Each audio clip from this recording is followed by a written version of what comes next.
Welcome to all of you around the table. I'm already very happy to see a woman around the table, because of the previous panel I only had men, so you have a very important role. Just so you know. I try to be smart and fun. Oh, very good, very good, very good. In this panel, obviously, we want to talk about the transformative but very complex role of artificial intelligence in the energy and utility sector. I have quite some experts around the table. Let me briefly say who they are. And I agreed on something. The people from Ferranti do not get more time to explain me who they are and what they do, but all the external people just get, let's say, 20 seconds to say who they are and what they are doing. Very happy to have Tom van Houten, COO of Ferranti, around the table. Jan van Alpen, manager at Faction, which is an AI consultancy firm, obviously. Jens Meijen from Humanic, interesting startup, part of the Kronos group. Tommy Skouwen, do I say that correctly? That's good enough. Good enough, fine. Senior Fast Track Solutions Architect at Microsoft. I'm not going to try to say the whole name. Please don't. I'm just going to say Sia, because your name is beautiful, but for a Belgian, a little bit difficult to pronounce. Let's say Executive Director of Business Solutions at Advania, and Ian O'Neill, Head of Innovations, Technology and Business Transformation of Corona Energy. Hello. Welcome to all of you. So, okay, sorry, Tom. You don't get 30 seconds to tell me who you are, but all the others will get some time. Problem. Is that okay? It's all fine for me. All fine, yeah. Well, thank you for stepping in also, because you were asked. But I'm sure you will do a great job. Jan, tell me. Of course, I heard you this morning giving a great keynote, by the way. But for those that were not in that keynote, who are you? I'm the AI advisory lead at Faction. We're an AI engineering product studio. I'm a product strategist, so what that means is I look at user needs and I try to build a bridge towards the downstream application that serves to meet that user need. So that's my role in the company. We don't engineer models, we apply models in applications for the business. That's what we do. Okay, very clear. Jens, what about you? I'm a managing partner at Humanic, and we're an AI governance, risk and compliance consultancy. So what we do is we help organizations use AI in a responsible and safe way. I have a PhD from the University of Leuven. I was a Fulbright fellow at Stanford, so I kind of saw the Silicon Valley way of doing it, and well, not exactly as responsible as you might think in many cases, but that's something we can get into later. Yes, let's do that indeed. But thank you for being here. Yeah, come to you, Tommy. Yeah, thank you. So my name is Tommy and I work for Microsoft. I'm working as part of the customer success program, part of engineering. And we are saturated with AI in everything we do at work. So we are adopting and using AI for everything we do. And we're also hoping to see customers take advantage of AI. But I'm happy that you came yourself and you did not send us your agent. No, I did not send you my agent. Thank you for being here yourself. Ian, what about you? Hi, I'm Ian. If you just ignore that very long title, I'm responsible for our IT and projects at Corona Energy, and we supply power and gas to businesses across the UK. Okay. Sia? Yep. And hi, I'm Sia. I'm Executive Director at Advania. I'm heading the Business Solutions department there. We are a service company that specializes in IT services. We do consulting and IT services. And my background is, I've been in management for like 15 years now, but my background is a consultant and project managers. Okay. Several years before that. Longer than you want to know. Okay. Then don't tell me. No. Okay, great. Tom, how is Ferranti at the moment putting a focus on AI, and how about embracing that AI? Well, I think if I look back a bit, we started our journey, I think 2 years ago. Really starting off the journey, and that started with two very internal focused projects. One of them was the introduction of GitHub Copilot, Microsoft product that helps our developer, that really acts as a copilot for our developers.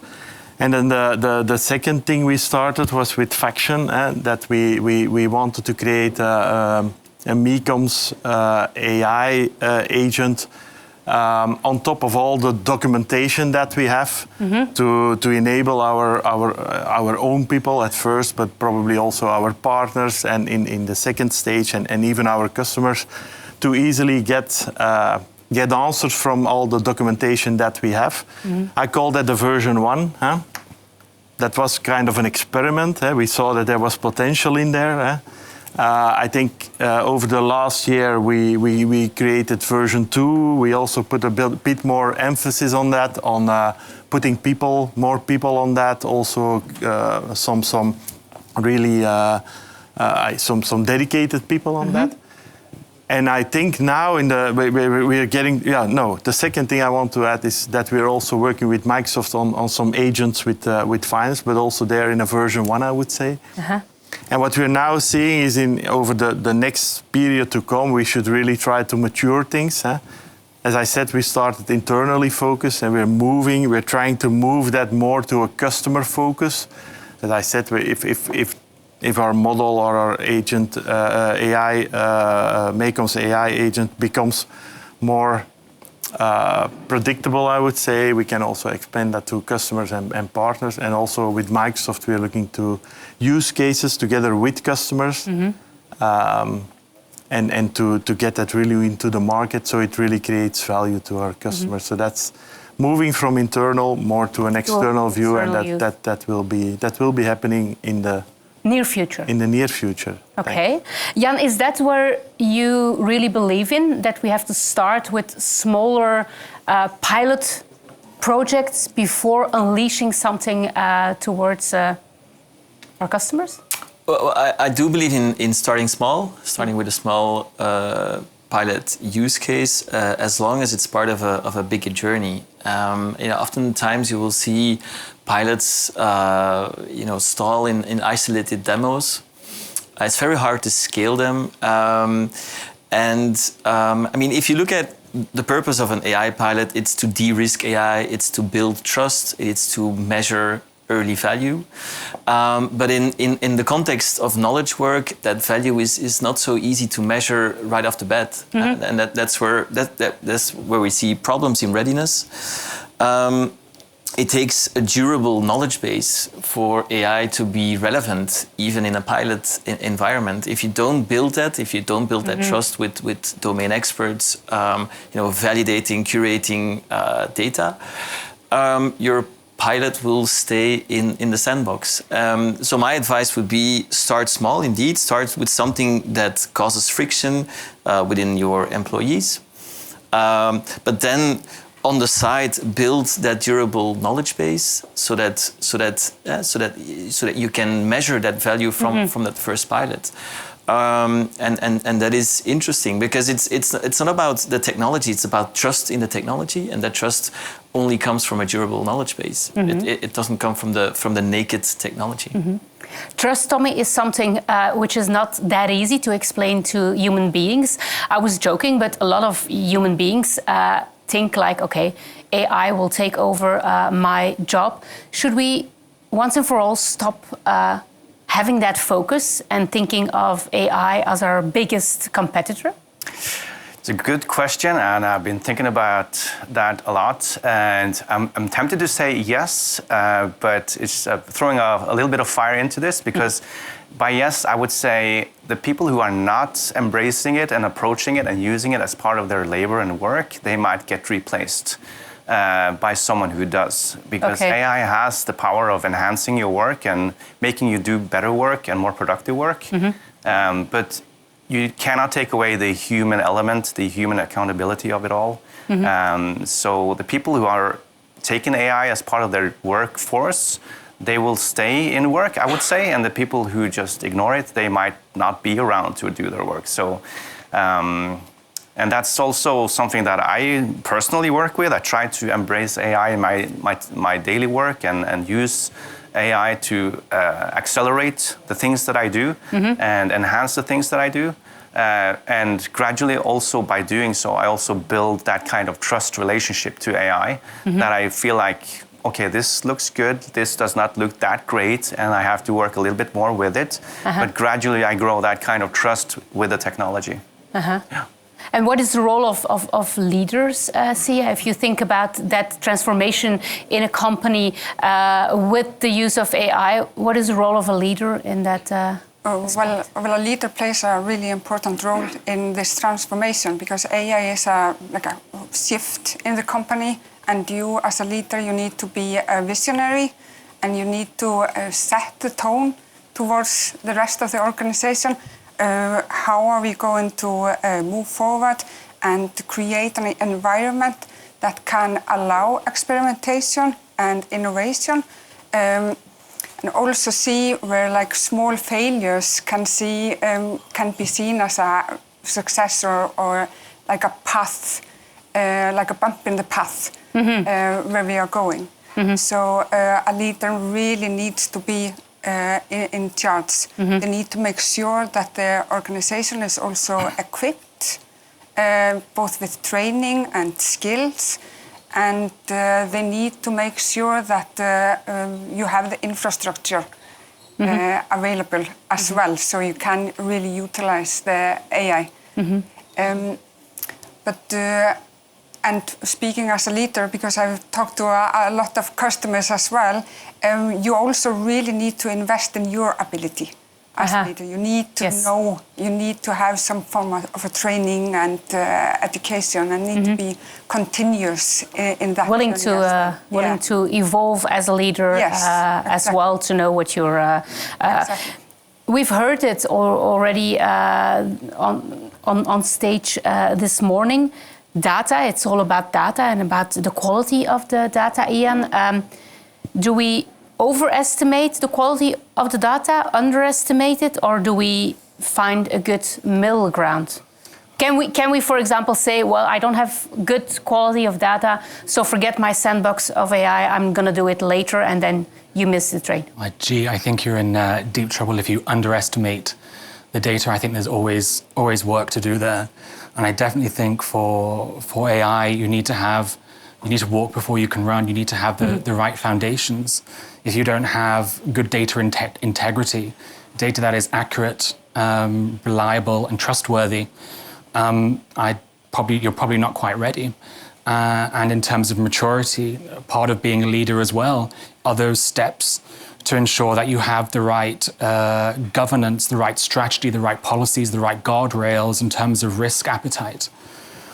So there's definitely don't underestimate data, and I'd probably say that should really be the starting point for anyone's AI journey. And just picking up on what Tommy said as well, I think definitely there's going to be a resistance to AI. I think in one of the talks earlier this morning, we talked about the different generations.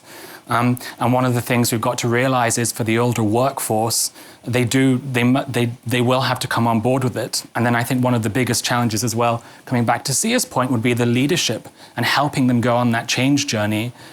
Because ultimately we want our employees to be happy, satisfied, and delivering value. And so actually it's not just about investing in that data integrity, data maturity, but also investing and taking the time to invest in change management, because you can't really just ram AI down someone's throat or work. It needs to be done carefully and thoughtfully. Okay. Would you be able to define the older workforce here? What do you mean by that? Not on camera. Okay. Okay. Yeah, okay. We were not... Don't worry, Tom, you're not in the older workforce. Thank you, that's what I wanted to hear. Good. I want to pick up on something that you both said in terms of the vision going top to bottom. I also strongly believe that it should be a balance, because a lot of the AI use cases we see today really directly impacts knowledge workers, as opposed to the AI we did a couple of years ago that was more about increasing the bottom line of a company and stuff like that. So now it really directly impacts knowledge workers. So having them or creating the ability for them to do their own research and to define their own use cases, to look at their friction points and tell the top of the pyramid, hey, this needs to be solved, is equally important, I think, in an organization. Exactly, like as a leader, you don't have to be an expert or anything in AI, but you really need to be an expert in creating the environment where innovation thrives, and give your workforce the ability to find use cases where it's relevant, where it creates value. That's what it's about. If you can tell what's in it for me, if they ask that and you can tell a good story and they see the value, then it will be much more easy to adapt and to use it. And something not to forget about is, of course, responsibility and governance. Jens, I think you touched upon it already a little bit. You had a PhD from Leuven, then you went to Silicon Valley. You said something that is probably very true. How about the governance, and how do we need to rethink how we think about governance when we use AI? Well, I think it aligns pretty well with what Sia and Jan already said, in that there's a huge structure surrounding AI that a lot of people forget about, because I do think that bottom-up approach where people can say what they think are the best use cases or potential use cases, I think that works very well up to a certain point. You also have to have the right structures in place, the right committees. And people dislike committees, right? They don't like all of that extra work. But in the end, a committee is just a place where people talk about certain things. And at a certain point, you're going to have to get legal and IT or... around the table. Yeah, exactly. And this is something that a lot of people forget. You have to actually stop and think about this. And it doesn't have to be a burden. If you actually structure it in the right way, then it doesn't really slow you down, because these are things that actually can get hashed out pretty quickly in committees, where there's a certain problem with the project, or maybe even something that doesn't align with specific values. Like, for example, an example I gave earlier during a keynote was, okay, one of our core values is authenticity. Well, if you're going to automate everyone away from your customer service department, well, that's not very authentic if no one can talk to a human, right? So that's really a function that governance provides as well, that everything stays on track more broadly as well, not just the project, but the entire vision. The project needs to fit in the overall vision of the company. Story, is a little bit long-term. Certainly, like you say, there has to be a long-term vision, not just let's start a sandbox and see what happens. Is there things that you see your customers struggle with if you see their customer journey? Yeah, well, many of my customers, they just struggle with how to start. How do they take the first step? They are worried about this becoming one of the IT projects that are like endless costs and never ends, and you're just pouring away money with no tangible results. That's like the main story that I hear. Okay. But the ones that have been successful are the ones that have started and in a kind of a planned way. They have organized their data, they have done their infrastructure, keeping that up to date, and then they are working on use cases, like finding some maybe customer experience story or an agent or something like a chatbot, something that they can really that delivers tangible results right away, where you can see something happening. So that's what you see is very important, that to start with something that you already know is going to be successful, so you get the willing of... Yeah, well, you at least should think that this is solving a problem that you currently have. Yeah, not thinking of something completely out of the box, nothing to do with your own company. I see you reacting. Can I share a bit from our perspective? Of course. I also see what we did with Faction. We started as a pilot, that version 1 thing, and I also... the journey is also a learning journey for us. We've in the beginning we thought, let's do this. That's what I thought, at least. That's what you sold me. No, that's not right. We do this, and then magic. Magic didn't happen overnight. But then we learned a lot from that journey, and I can really say that we now have a much stronger knowledge on how it works, and we have a better foundation to take that next step.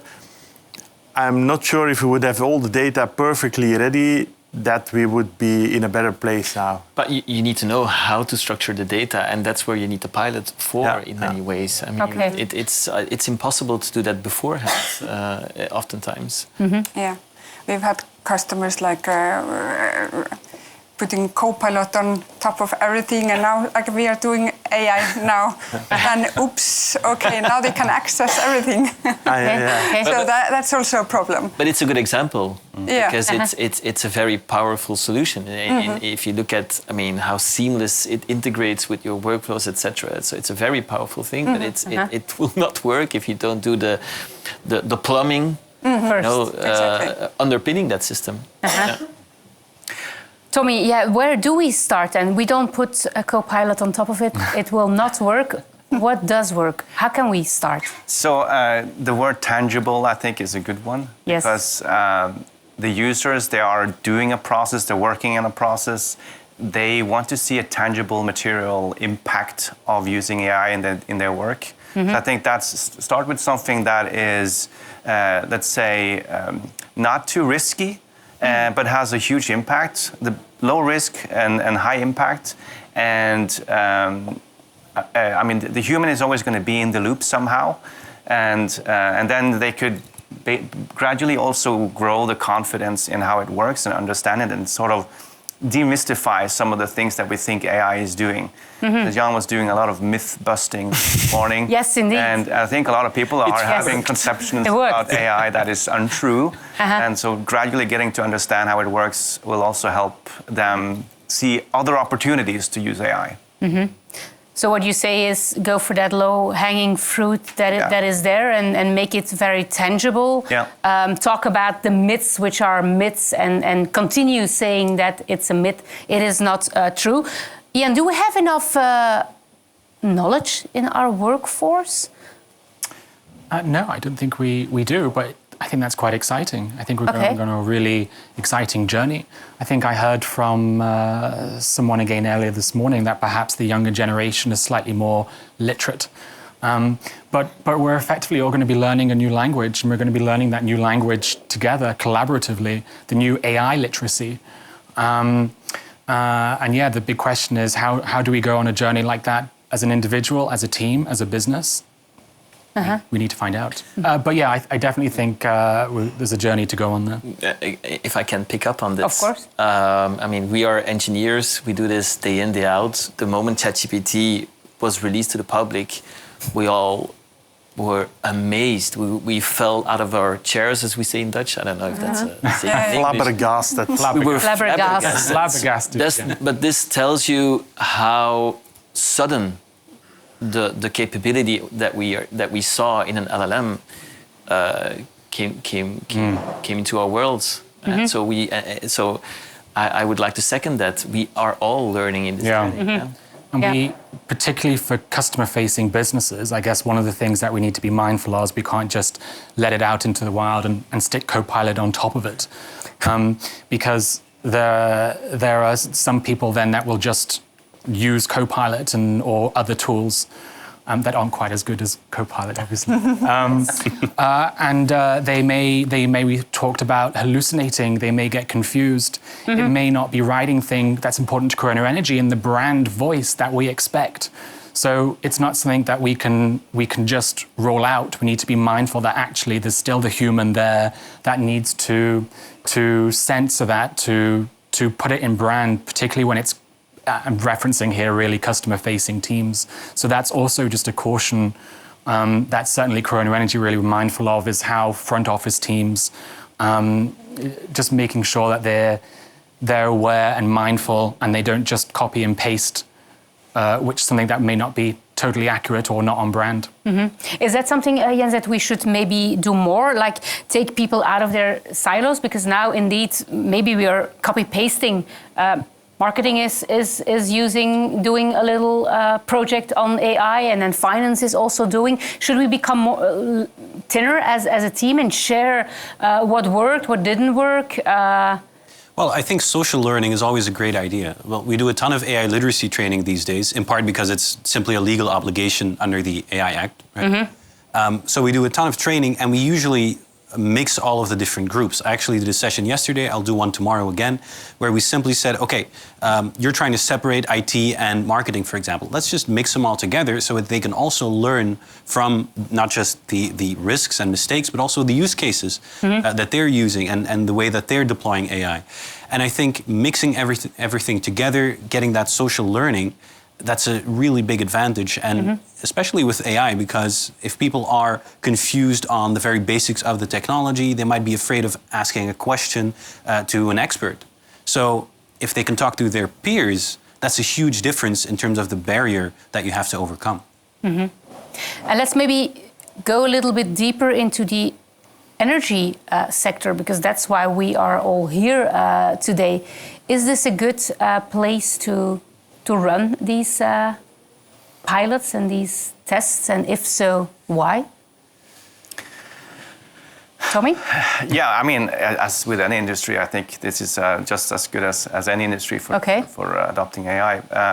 But it still boils down to identifying the scenarios, like Tom says, finding out what are the applicable scenarios that make sense. And then through that journey, also understand the limitations of AI. So that you're not doing something stupid like bloating up your data where it should not belong, let's say. Applying the proper governance structure and building that level of the trust as well. Yeah. But also it will be the de facto platform where knowledge work happens. I mean, it's in many ways, AI is not the new electricity. I think it's just a new mobile phone. It's just a new platform where people work. I mean, look at the adoption of ChatGPT and other AI tools. I mean, this is just what people are doing these days, and translating that to a business will become table stakes. So I don't think you have a choice, to be honest. And specifically for energy companies, I think they're most of them are looking for operational excellence. They're all looking to do as much with as little workforce. So that's definitely something where AI can help. And secondly, if there are bigger problems in the data, I think that's also where AI can help in finding that out, which is now probably in many cases a lot of manual query writing and searching stuff in the data. And that's also, I think, a good use case. So there's definitely opportunity in utility companies for And are you already using AI if you talk about coding and yes, we are. In coding, we are. And as I said, we are now finding, we have defined a number of use cases for utilities. And we are now working out with the help of Copilot and with the help of Microsoft. So in the next months to come, there will hopefully be some releases on things we can do for utilities already. Yeah. And hopefully with our customers. Right? Okay. Together with not only for the customer, but together with them. Yeah. How can you make sure that you can then do that with the customer? Does it mean that you have to align business strategies between you and your customer, or how do you see that? Talking about pilots, it's not about. I think it doesn't interfere with the business strategy. Okay. Start small, then it's more of a a project tactical thing, but not a business strategy. So I think. But when does it then become part of the business strategy? I think when do you go out of the phase of being in sandboxes, phase 1, 2, 3? I guess the moment that we learn how to align a model to expectations, okay. So to make it accurately or reliably accurate. It's not hard to give an accurate response. It's very hard to do that reliably. I mean, given a certain input, can you do it 1,000 times correctly? That's a challenge. And customers, I mean, the mistakes you make in these pilot projects, I mean, you cannot make them to your customers. I mean, that will have a huge impact. I guess so. Yeah, people people take correct digital experiences for granted. True. Yeah. But I think there has to also be a bit of room for making mistakes, actually, at least when we're pioneering this stuff. And as explained in the keynote by my colleague Paul, is that we're really focused on exposing as much of our capabilities and features for AI consumption. so that it's moving away from just human interaction, but agents talking to agents. And so we're also on this journey from Microsoft to expose our capabilities for AI consumption and agentic scenarios. I think as well, two aspects, the very strong and beautiful relationship we have with Ferranti is finding partners where you can try something else and fail quick. You know, you can maybe do 10 things and fail at 9 of them, and then it just takes that one to really transform both businesses. And then just mentioning with the customers, you're absolutely right. We don't want to expose them to too much, but equally, we have really great relationships, not just with our vendors, but also our customers, and we can run pilot projects with them as well that we've really done. We even did with some projects with Ferranti as well. So I think there can be a little balance to kind of test the water a little bit with both great partners and great customers, and before you roll it out to a much wider group. Yeah, I do agree. I do agree with that statement. Last week we did an ideation workshop. You know, these typical sessions where you know, lots of post-its and stuff like that. And it was with a customer, and they brought like a bunch of customers from them to the session. That level of trust and openness is really what makes what we're discussing here much more tangible. And it helps dispel some of the same myths that you talked about. Help them understand how important context is for AI, and that if their data does not provide that context, they might have to go back and do a little bit more homework before they try again. I think a large part of that is expectation management as well towards the customer, right? Because, especially because of everything you see in the media, a lot of people think AI is perfect and can do everything and is magical almost. But I think if you really look at the details and actually talk to people and show them, okay, this is really complicated and difficult, I think that will also help people get rid of those inflated expectations that we're currently seeing. A lot of, for example, the training sessions I do are focused on, hey, there are a couple of risks with this technology that you also have to manage in some way.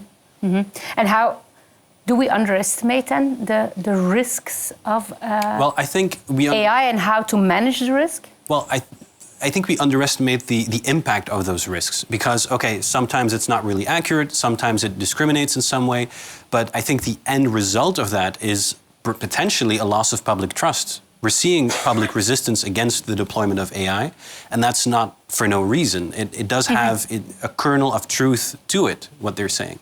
But if you do it I'm kind of repeating myself, but if you deploy it in a responsible way with the proper structures and everything, and also with pilot projects and in dialogue with the customer and the end user potentially, then there should be no problem.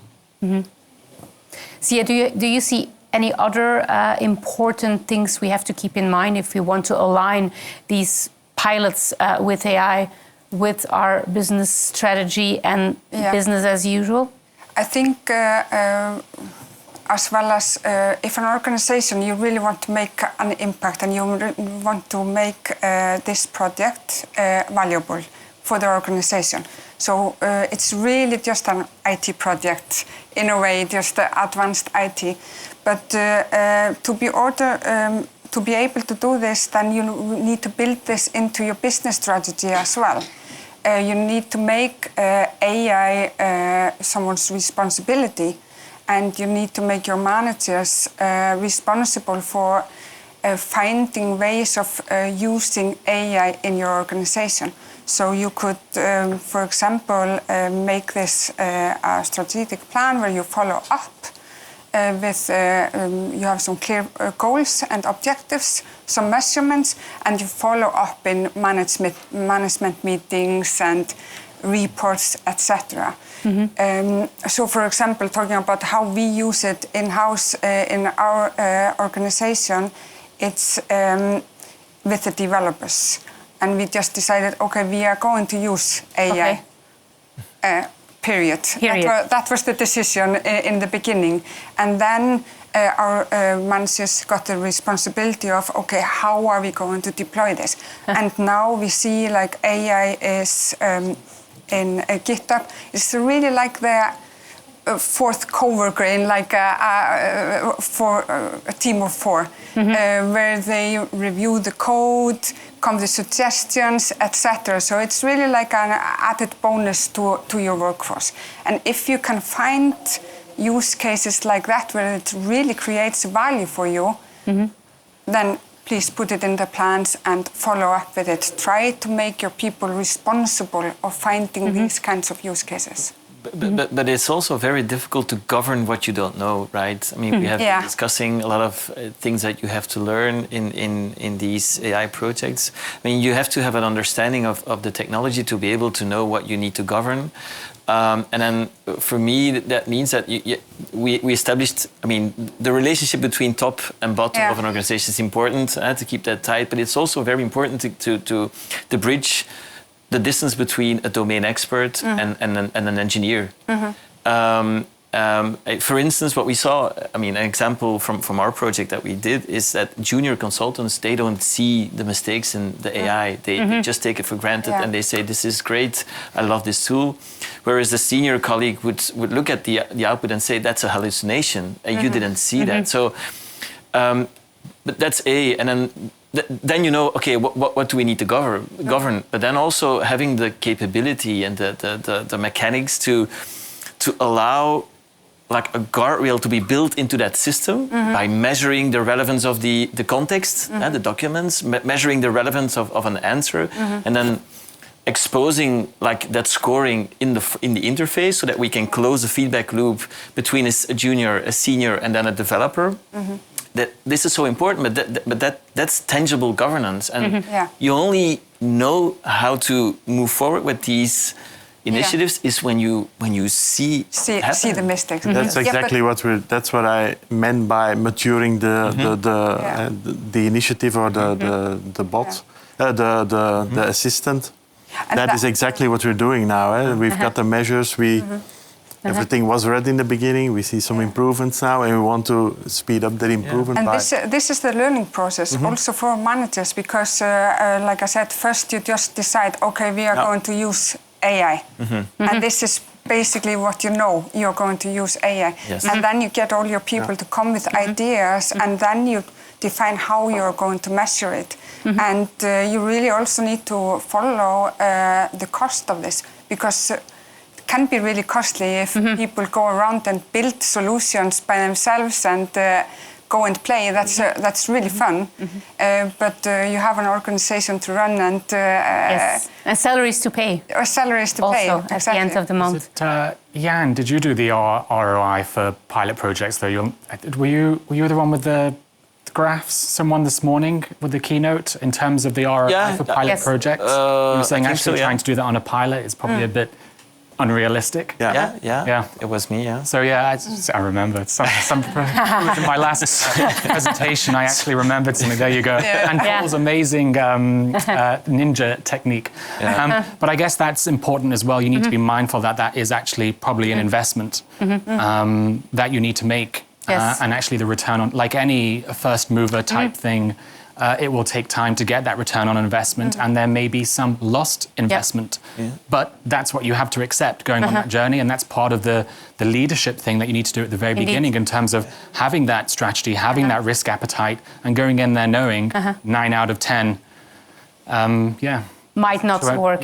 So what I indeed hear around the table is, yes, we have to have the willingness of the leadership team that we are gonna do something with AI. Make sure you have the right partners that can assist you, that really understand the technology, so they know how to govern the technology. And also, what I also hear is it's very important to have a very large diversity of people on those teams. Having indeed juniors, very good, but we also need the older people to help us know when is the AI hallucinating. I'm not sure we're allowed to say older. We're not supposed to. Sensitive about that. We need experts around the table. And I was very happy to have all of you around the table. And unfortunately, I'm afraid to tell you that our time is already gone. Went by quite quickly. Yeah. Yes, indeed. Well, when it's interesting, time goes fast. Yeah. Thank you so much to all 6 of you. Thank you. Good luck. Thank you.